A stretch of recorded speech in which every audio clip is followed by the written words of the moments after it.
I thought my girlfriend was drowning in debt, pitifully broke. So I covered her rent, our food, and our bills. To help her pay off her loans, some days I lived on nothing but ramen noodles. It wasn't until later that I found out she was a trust fund kid who lived in a lavish mansion and drove a car worth more than my entire life. She'd been playing poor on purpose, just to test if I was after her money. I got home late from pulling a double shift and found Chloe slumped in a chair. "Leo," she murmured, "those guys came looking for the money again." Chloe was petite, and with her head bowed like that, she radiated a kind of fragile misery that just tore you up inside. It made you want to protect her. "How much is it this time?" I asked, my own stomach tightening. 30,000. The number hit me like a punch to the gut. 30 grand was a fortune to us. The story was that her dad's business had gone under, and he'd skipped town, leaving a mountain of debt behind. With her mom's poor health and her little sister still in school, the whole mess had landed squarely on Chloe's shoulders.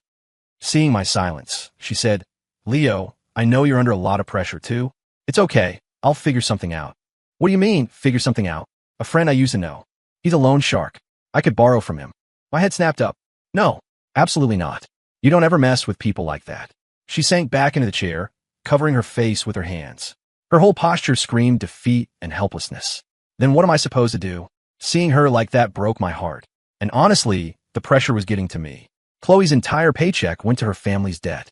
I was responsible for our rent, the utilities, and all our daily expenses. Whatever little I had left over, I gave to her to chip away at her loans. I couldn't save a dime.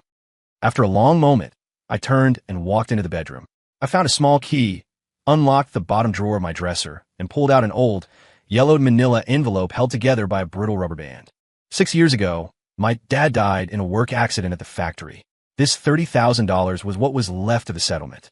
It was the money he left me, with strict instructions not to touch unless it was a true life or death emergency. Through all the tough years, I'd never touched it. It felt like the last piece of him I had left. I never knew my mom. She left not long after I was born, ran off with another man because she couldn't stand being married to someone poor. Staring at that worn envelope, I thought of my dad, and a lump formed in my throat. He was a simple, honest man who'd never raised a hand to me. He worked himself to the bone his whole life and died before he ever got a chance to enjoy it. Gritting my teeth, I walked back out and handed the envelope to Chloe. "There's $30,000 in here," I said, my voice thick. "Take it. Use it." Her eyes lit up. She shot to her feet, taking the envelope from my hands. "Leo, where did you get this?" I dropped my gaze to the floor. "It's the money my dad left me before he died. He said to use it in an emergency." A complex emotion flickered across her face before she threw her arms around me. "Oh, Leo, I don't know what I'd do without you. I'm so lucky to have you." I patted her back, trying to comfort her.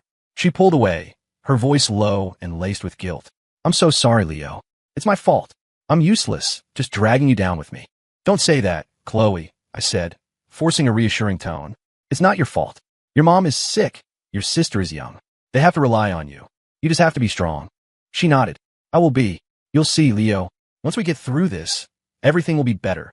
I managed a weak smile. "I know it will." Chloe wasn't just beautiful. She was the perfect girlfriend. She was so loving. If she got a special treat, she'd always save it for me. She cooked for me, did my laundry. Sometimes I really felt like the luckiest guy in the world to have found someone like her. The next day after work, I picked up a rack of her favorite barbecue ribs to surprise her. I was supposed to work overtime, but my shift got canceled at the last minute. As I was walking up to our building, I saw Chloe coming out. "Chloe," my voice died in my throat. A middle-aged man in a crisp black suit was approaching her. He bowed his head respectfully. "Miss Sterling." My mind went blank. That was the guy who had come to our apartment, pretending to be a debt collector. Why was he calling her? "Miss Sterling, your mother has requested you come home for a visit," he said, handing her a set of car keys. Chloe snatched them from his hand. "Get out of here before Leo sees you," she hissed. The man bowed again. "Of course, Miss Sterling. I'll leave at once." And then I watched, frozen, as Chloe walked over to a gleaming red Ferrari parked at the curb. My whole body trembled. Even an idiot could see what was happening. Her family's debt, it was all a lie. A carefully staged play she'd cooked up with hired actors. But why? What was the point? For money? That made no sense. She was driving a car worth hundreds of thousands of dollars. Why would she scam a guy like me, a guy who was barely scraping by? Who was she? I stumbled forward in a daze. Someone bumped into me, and I lost my balance, collapsing onto the sidewalk. The container of barbecue ribs fell from my hand, spilling onto the concrete. Tears I couldn't control streamed down my face. I suddenly remembered our hardest times, when we'd have to split a single granola bar for dinner. We were hungry, but we were happy, because I believed that no matter how hard things got, as long as we worked together, we could build a beautiful future. I sat in a park for over an hour before I could bring myself to go home. When I walked in, Chloe was sitting at her laptop. The moment she saw me, she jumped up and came over. "Leo, your eyes are all red. What happened?" I didn't say a word. She grew frantic. "Talk to me. What is it?" I just looked at her, at the genuine-looking panic on her face, as if she really, truly cared about me. "It's nothing," I finally said. "Got into an argument with a coworker. Just in a bad mood. To figure out the truth, I had to pretend I knew nothing." She seemed to visibly relax. "Oh, you scared me. I'm glad that's all it is." I took a deep breath. "Chloe, or anything you're hiding from me?" I want to give her a chance to come clean, to tell me there was some crazy reason for all of this. She just smiled. "Leo, I love you so much. Why would I ever hide anything from you?" I repeated her words back to her, my voice flat. "You love me." "Of course I do," she said, reaching up to touch my face. "If you love me, how could you lie to me?" I flinched away from her touch. She didn't seem to notice my strange behavior. She pointed to the kitchen counter. "We were out of paper towels, so I grabbed some on my way home. There was a coupon. I saved $4. We can get a couple of extra donuts tomorrow morning." She beamed at me, like a child waiting for praise for saving $4. The image of her getting into that Ferrari flashed in my mind, and a sharp pain lanced through my chest. I closed my eyes, turned, and went into the bedroom. Lying in bed, I couldn't sleep. My mind was a chaotic mess. Chloe came in and sat on the edge of the bed. "Leo, are you not feeling well?" she asked, her voice soft with concern. "Just tired," I mumbled. She leaned in and kissed my forehead, her voice affectionate. "Then get some rest." It took everything in me not to push her away. I burrowed deeper under the covers, trying to create some distance between us as a silent tear slid from the corner of my eye and soaked into the pillow. I don't know how long it was before I finally drifted off. I dreamed of the first time I met her. It was a scorching hot day, and I was on the street past a local gym. I was about to pass out from heat stroke when she appeared, guiding me to a bench in the shade, buying me a bottle of water and some aspirin. Her gentle, caring nature was like a ray of light piercing the gloom of my life. After that, I started running into her all the time. Her sweet smile was a healing balm. I felt hard. On Valentine's Day, I confessed my feelings, and we'd been together ever since. All my life, I craved real love, and Chloe's arrival had filled me with a warmth I'd never known. I threw myself into the relationship without a second thought.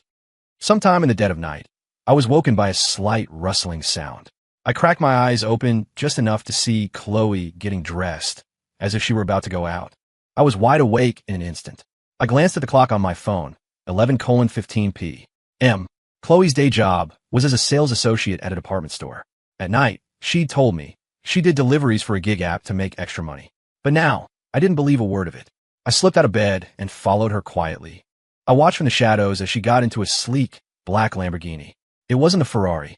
She'd switched cars. I immediately flagged down a taxi. "Follow that car." The Lamborghini weaved through the city before pulling up in front of a high-end club. Chloe got out, tossed the keys to the valet like she owned the place, and walked inside. I paid the driver and hurried in after her. She disappeared into a private VIP room. I crept up to the door and pushed it open just a crack. Through the gap, I saw Chloe lounging on a plush sofa. She was still wearing the clothes I'd bought for her a few days ago, a t-shirt and jeans that couldn't have cost more than $50 total, topped with a faded, worn-out jacket. But the way she carried herself, the entire aura around her, was of a completely different person. A stranger. A man sitting across from her chuckled. "Miss Sterling, are you getting addicted to this little performance? You really came here in those rags? You couldn't be bothered to change." Before Chloe could answer, another person chimed in. "She's playing the part so well, you think she actually wants to marry the guy?" Chloe's voice was lazy, dripping with contempt. "Are you kidding? Even if Leo passed my little test, even if he proved he's not after my money, I'd never marry someone with a status. At most, I'd give him a little cash and keep him around for fun." "Exactly," someone else laughed. "She's the CEO of Sterling Enterprises. A broke loser like Leo can't even get a foot in the door of the Sterling estate, let alone marry into the family." Their jeering laughter hammered at my eardrums. My head was spinning. Now I understood everything. It was all fake. The failed business, the runaway dad, the sick mom, the student sister. All of it. Chloe was the CEO of Sterling Enterprises, a ridiculously wealthy heiress. I remembered all the times Chloe had whispered to me, "Leo, Once I pay off my family's debt, we'll get married. I'll have your daughter. Back then, hearing her describe our future would make me smile, fill me with hope. She'd been acting for all this time just to test if I was a gold digger. It was absurd. It was laughable. My hands clenched into fists, my nails digging into my palms so hard I should have felt pain. But I felt nothing. The pain in my heart was so much worse. I started to laugh, a broken, hollow sound that was half a sob. For someone of her stature to put on such a long, elaborate play for me. It must have been exhausting for her. Then I heard Chloe's voice again, this time with a cruel sneer. I told him my family owed $1 million, and the idiot gave me the life savings his dead father left him. What a fool. One of the trust fund kids asked. He gave you his father's emergency money, and he still hasn't passed your test. Chloe shrugged. Nope, I have to keep testing him. I'm going to make him find a way to earn money to pay off the rest of the debt for me. I clapped a hand over my mouth, horrified. She was going to keep lying, keep making me pay for a non-existent debt. Did she even have a heart? She was a monster. I wanted to storm in there, but my legs were frozen, heavy as lead. Someone started teasing her again. Miss Sterling, be honest. You're still hung up on Preston, aren't you? Preston is the one that got away, another voice added. She'll probably never get over him. The pain in my chest was so intense it was hard to breathe. Not only had she been lying to me, but she had someone else in her heart the whole time.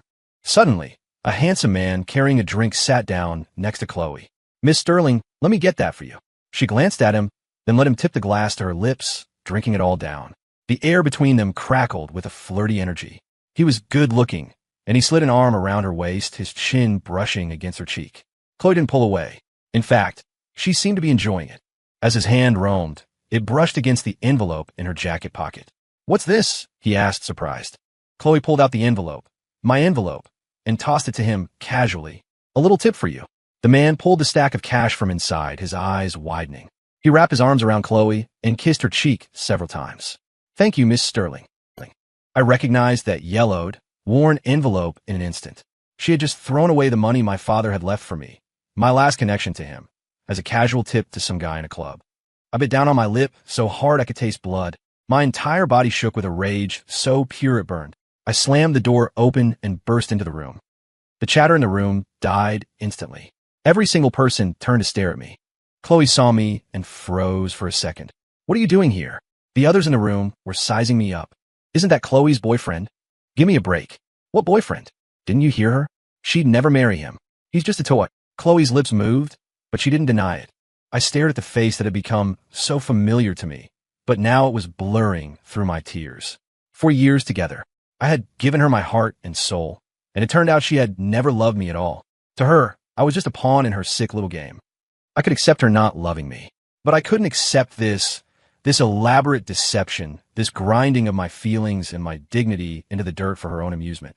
My voice trembled as I asked, Chloe, you've been lying to me this whole time, haven't you? Chloe's face showed no trace of panic. Instead, she looked at me with reproach. Leo, I thought you were different from other men. I can't believe you followed me. Before I could even speak, she went on the attack. You knew who I was all along, didn't you? You was pretending not to know, so you could shake me down for money. Is that it? My chest heaved with fury. She was twisting everything around, trying to pin it on me. The nerve of this woman. She was heartless. A hot rage surged up my throat. I lost control. I swung my arm and slapped her hard across the face. Chloe's expression morphed from anger to shock. Leo, how dare you? I let out a cold, bitter laugh. Chloe, a slap is getting off easy. You lied to me. You played me for a fool. A look of disgust crossed her face. All right, drop the act. Let's hear it. How much money do you want? My heart turned to ash. There was nothing more to say. I turned and walked out. I never wanted to see her again for as long as I lived. I ran out of the club. I must have been running too fast because I crashed into someone and fell to the ground. I couldn't hold it in anymore. I started to sob, loud and unrestrained. Are you okay? A voice asked from above me. I looked up. A beautiful, mature woman was standing over me. She smiled and held out her hand. I hesitated for a moment before taking it. After she helped me to my feet, she asked, Do you want revenge? I stared at her, confused. After what Chloe did to you, don't you want to make her pay? She continued. I can help you. I took a step back, my eyes wary. Who are you? How do you know about me and Chloe? The woman's smile never faltered. My name is Isabella Sterling. Don't be afraid. I'm not going to hurt you. I'm here to help. Her last name was Sterling. Was she related to Chloe? She pulled a slip of paper from her purse and handed it to me. This is my phone number. Feel free to call me anytime. Under her steady gaze, I reached out and took the paper. When I got home, I realized I was running a fever.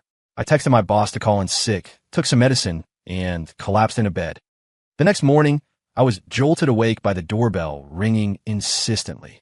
I opened the door to find several strangers standing outside. "Can I help?" Before I could finish, the man in the center spoke, his voice dripping with arrogance. "Trash the place." At his command, the other men pushed past me into my apartment and started smashing everything in sight. "What are you doing? Stop. Don't break my things," I shouted, trying to stop them, but they just shoved me to the ground. The leader walked over and looked down at me with contempt. "A frog like you trying to eat swan meat. It's pathetic." His voice was cold. "I'm warning you, stay away from Chloe. If you don't, I'll make sure you die a very ugly death." I scrambled to my feet. "You're Preston?" I asked, looking him over. His designer clothes and entitled attitude screamed rich kid. Since he knew who I was, he had to be the guy they were talking about at the club, Chloe's old flame. Preston smirked. "So you're not a complete idiot after all." Furious, I lunged forward and grabbed his wrist. "Tell them to stop. Leo, let him go." I turned to see Chloe rushing toward us. She shoved me hard. I stumbled backward, the small of my back slamming into the edge of the table. Pain shot through me, and I gasped. Chloe immediately turned to Preston, her voice filled with concern. "Preston, did he hurt you?" Watching them, I felt like the air had been punched out of my lungs. Chloe turned her glare on me. "Leo, if you dare to hurt Preston." Before she could finish, I grabbed the nearest object, a lamp, and hurled it in her direction. "Get out of my apartment. All of you." The lamp grazed Chloe's arm, leaving a scratch. She was furious. "You're insane," she screamed. I sprinted to the kitchen, grabbed a butcher knife, and faced them. "If you don't get out now, you'll see just how insane I can get." Seeing the knife, Chloe's face turned pale with rage. She grabbed Preston and stormed out. Her goons followed. I stood there, surrounded by the wreckage of my apartment. It looked just like my heart, shattered, with not a single piece left intact. My phone suddenly rang. I put the knife down and answered. It was my manager from work. He told me I was fired and that I should come in tomorrow to handle the paperwork. I gripped the phone so tightly my knuckles turned white. An unprecedented wave of fury washed over me. I knew, without a doubt, that this was Chloe's doing. That vile, vindictive woman. How could she be so cruel? Then I remembered something. I rushed back into my bedroom and rummaged through my pockets until I found the slip of paper. I was out of a job. In this economy, finding new work was nearly impossible. I ended up taking a job as a waiter just to make ends meet. One afternoon, I was walking over to a table with a menu when I saw her. "Chloe." I gritted my teeth and turned to walk away, but she grabbed my arm. "Leo, I came to apologize." I shook her hand off. Chloe didn't seem angry. She just kept trying to coax me. "Let's get back together, Leo. I really do like you." She smiled sweetly.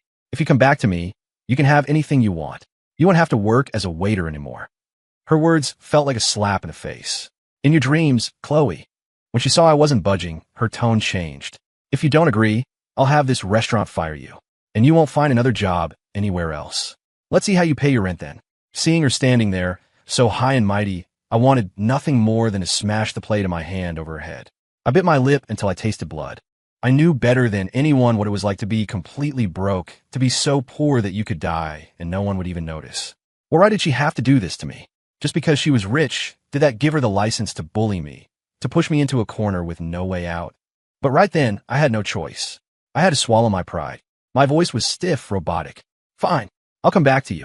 A triumphant smile spread across Chloe's face. I smiled back, but my smile was for her, because her perfect little world was about to come crashing down. And so, I went back to Chloe. She bought a massive penthouse for me in the city. She said it was for me, but of course my name was nowhere on the deed. She showered me with luxury goods, things I'd only ever seen online. $1,000 shirts, watches worth tens of thousands. They were all mine now, but I felt no joy. Chloe didn't know the real me at all. "Chloe," I told her one day, "you don't have to buy me all this stuff. It's too expensive." Hearing this, she threw her arms around me. "Don't be silly. I have plenty of money." I played the part of the considerate boyfriend. "Even if you have money, you shouldn't waste it. What we have is enough. Please, don't buy any more." She patted my head like I was a little puppy. "Leo, it's so rare to find a man who isn't materialistic like you." I wrapped my arms around her, holding her tight. Over her shoulder, where she couldn't see, a cold, cruel smile touched my lips. "You're the fool, Chloe, and you're going to pay a heavy price for what you've done." A few days ago, I finally learned from one of her friends why Chloe had concocted the whole playing poor scheme. Before me, she dated a string of guys who were only after her money. It had left her cynical, convinced that all men were greedy and superficial. So she came up with her so-called test. And I was the unlucky bastard she'd chosen for her experiment. Chloe started taking me to all her high society parties. Her friends looked at me with open contempt, not even a shred of respect in their eyes. It was as if I was nothing more than a pet she kept on a leash. I didn't care. These trust fund kids were just useless parasites living off their family names. They were nothing special. At one of these parties, I ran into Preston. It turned out Chloe had broken things off with him for good. She'd found out that he had secretly gotten married overseas and even had a mixed-race child. The only reason he'd come back to the States was because his wife had dumped him. He'd come crawling back to Chloe, having abandoned his own kid. Chloe wasn't a complete idiot. The moment she found out he'd been married, she cut him loose. Preston, however, wasn't ready to give up. He shot me a venomous look. "You shameless piece of trash. I'm going to teach you a lesson." He swung his fist at me, but he never made contact. I caught his wrist, twisted it, and punched him squarely in the face. Preston stared at me, stunned. "You hit me." He lunged at me like a madman. I kept backing away, but out of the corner of my eye, I saw Chloe approaching. I stopped moving and let his fist connect with my cheek. Chloe's voice was thunderous. "Preston, have you lost your mind?" He looked at her in disbelief. "Don't you know this lowlife just hit me? I'm not letting him get away with it." I looked at Chloe, my head bowed slightly. "It's my fault," I said softly. "I must have done something to upset Mr. Hayes." Chloe's furious gaze snapped back to Preston. "Get out of my sight." He looked wounded. "Chloe, how could you do this to me?" "If you ever dare to touch Leo again," she said, her voice like ice, "don't think I won't make you regret it. Remember that." I wasn't surprised to see her turn on him so fiercely. Chloe would never truly love any man. At her core, she was a selfish, cold-blooded woman. After that day, I never saw Preston again. Chloe had used her influence to have him effectively run out of the country, all under the guise of standing up for me. I pretended to be deeply moved. I became even more obedient and attentive, cooking dinner for her every night, waiting for her to come home. When Chloe's mother found out we were back together, she came to see me. A woman like her, dripping with old money and arrogance, naturally looked down on me. She assumed I was after the sterling family fortune. I kept my head bowed respectfully. "Ma'am, I love Chloe for who she is, not for her money. You don't have to worry. I wouldn't take a single penny from her." Chloe was quick to defend me. "Mom, Leo isn't like those other guys. He's not a materialistic person." Hearing her say that, I laughed silently to myself. "Of course I'm not like those other guys, Chloe. I don't want your money. I want to take everything from you. I want to make you pay." In the end, Chloe's mother could only leave in a huff, muttering insults under her breath. I wrapped my arms around Chloe, my voice thick with fake sadness. "Your mother doesn't like me. Maybe we should just break up." She clung to me tightly. "No, don't listen to a word she says. You just stay by my side. I'll talk to her." Chloe acted like she was madly in love with me, wanting to be stuck to my side every second of the day. It was disgusting, but I played along, mirroring her affection. After about a week, her true colors started to show again. She'd come home late, reeking of alcohol, with fresh hickeys dotting her neck. I glanced at her phone and saw texts from other men. Even while she was with me, she wasn't idle. She had other guys on the side. I wasn't surprised. I suddenly remembered how, back when we were supposedly poor and struggling, she would occasionally have similar marks on her neck. When I asked, she'd just say it was a mosquito bite. I was so naive back then, so quick to believe anything she said. I must have been blind to fall for a piece of trash like her. But now my eyes were wide open. Chloe owned several mansions, but she never stayed in them. She continued to live with me in the penthouse, and she'd even started working from home. She trusted me completely, never hiding anything when I was around. I learned a lot of confidential information about her company. When she wasn't paying attention, I collected a trove of important files and documents. Then I called Isabella Sterling.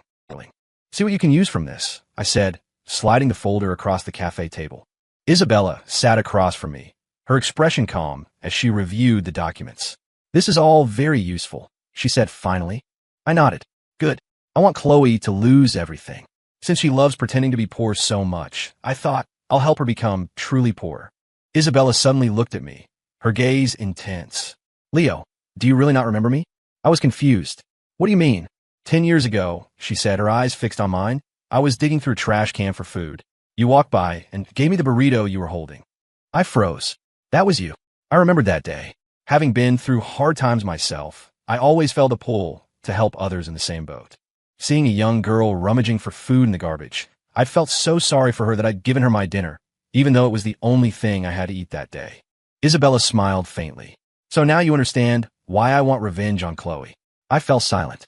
Isabella was Chloe's half-sister, but Chloe and her mother, in their greedy fight for the family fortune, had been responsible for the death of Isabella's mother and had thrown Isabella out onto the streets. Now that I looked closer, I could see the resemblance in their features, but Isabella carried herself with a maturity and poise born of hardship. Her past was probably even more tragic than I could imagine. A few days later, the news broke. Sterling Enterprises was embroiled in scandal. Several major projects had failed, the company's funding had been cut off, and it was suddenly facing a massive financial crisis. Isabella seized the opportunity, buying up huge blocks of company stock and staging a successful hostile takeover. She became the new majority shareholder. Chloe couldn't accept it. She spent her days frantically calling her contacts, but no one would help her. She was just a spoiled heiress who only knew how to party. She knew nothing about running a business. Now that disaster had struck, everyone who had once flocked to her was desperate to distance themselves. The other trust fund kids who had business ties to her were also hit hard, thrown into a panic, their usual arrogance gone. Seeing them all flailing was deeply satisfying. When Chloe got back to the penthouse, I had just finished packing my suitcase. "Leo, where are you going?" she asked, her voice trembling. I gave her a cold smile. "You're finished, Chloe. Am I supposed to stick around and suffer with you?" She looked like I'd struck her, staring at me for a long moment before she could speak. "Leo, what's wrong with you? Don't you love me?" I threw my head back and laughed, a loud, genuine laugh, as if she'd just told the funniest joke in the world. "Chloe, I was lying to you. I don't love you. I never have." I leaned in closer. "You deserve every bad thing that's happening to you." Chloe was stunned, looking at me as if she couldn't believe what I was saying. I ignored her. My purpose was served. She had lost everything. I walked around her and headed for the elevator. Downstairs, I saw Isabella's car waiting. Just as I was about to walk over, a hand grabbed my arm from behind. I turned. Chloe's eyes were red-rimmed, her face a storm of conflicting emotions. Finally, it settled into rage. "How do you know Isabella?" she shrieked. "Was it you? Did you betray me?" Her voice cracked. "Leo, how could you do this to me?" I yanked my arm free. "So what if I did? Did you think you were the only one who could lie and cheat? Chloe? Did you think I wouldn't get my revenge?" Understanding seemed to dawn in her eyes, but she refused to accept it. "No, that's not it. Leo, you love me more than anyone in the world. You're just confused. Isabella manipulated you. You didn't mean to do this. I don't blame you." I just laughed. When I had loved her with my whole heart, she treated me like an idiot, trampling my feelings without a care. Now that I had destroyed her, she was telling herself I didn't mean it, that I was the one who loved her most in the world. Chloe looked at me with a desperate, pleading expression. "Leo, I really do love you. Please, don't leave me. We can have a good life together, I promise." My voice was flat and cold. "You don't have a right to talk to me about love. Being left with nothing, Chloe, that's your karma." She fell to her knees and wrapped her arms around my legs, sobbing like a child. "Leo, I have nothing now. Please, don't leave me. I'm begging you. I'll forgive you for everything you've done. Just don't leave me. Leo, I love you." I shoved her away with force and got into the car. Isabella started the engine and drove away. After a few blocks, I saw Chloe's Ferrari speeding up behind us. I frowned. What was she doing? Isabella sped up, trying to shake her, but Chloe stayed glued to our tail. As we rounded a sharp curve, Chloe's car, going far too fast, lost control. It smashed into the guardrail and flipped over, landing in a heap of twisted metal. Isabella glanced at me. "Should we stop?" "No," I said, my voice empty. "Keep driving." Later, I heard that Chloe had nearly died in the crash. She was in a coma, a vegetative state. The doctor said it was unlikely she would ever wake up. If she hadn't chased me, the accident never would have happened. In the end, she brought it all on herself.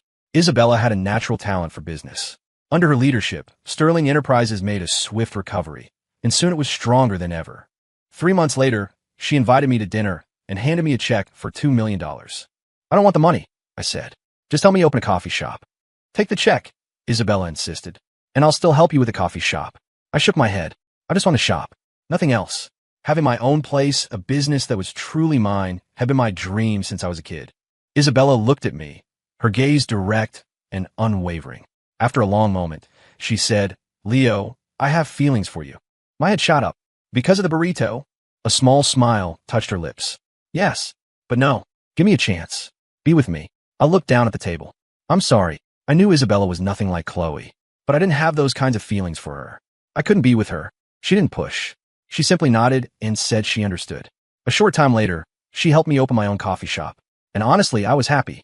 I was finally doing something I loved. The location was great, with plenty of foot traffic, and business was good. My days were busy, my life full. No matter what happened from here on out, I knew that working hard and living earnestly was never the wrong path. Isabella would stop by the shop on weekends. Sometimes I was too busy to even talk to her, but she would just sit quietly at a table, sipping her coffee, her gaze occasionally drifting over to me. I knew it wasn't me she loved. It was the memory of the warmth I'd offered her on one cold, desperate day long ago. She would find someone to truly love, someone who would love her back. And so would I.